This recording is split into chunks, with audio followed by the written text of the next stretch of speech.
puesto para que comience la segunda mitad en San Mamés. Y hasta allí nos vamos. Buenas noches de nuevo, compañeros.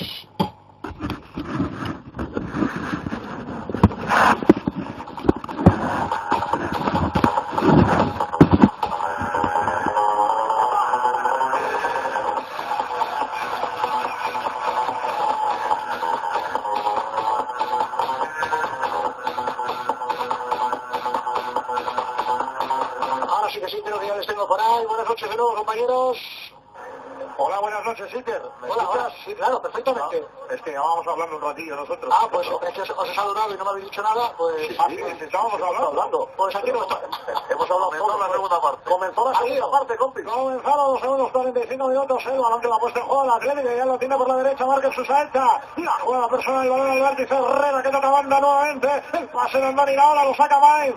Le cae el rechazo Herrera, intentó pasar por donde no podía, perdón, era Markel.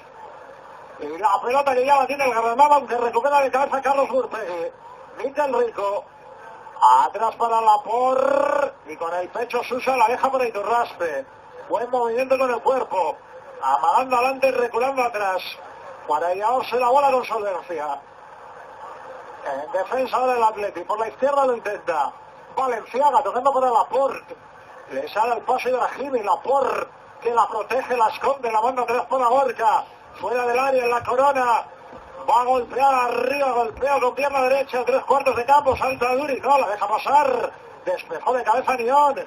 Folquier. Y el balón para Recio. Punto está por el Granada, pero finalmente se la ha llevado. Y Brahimi. Atrás para Brian.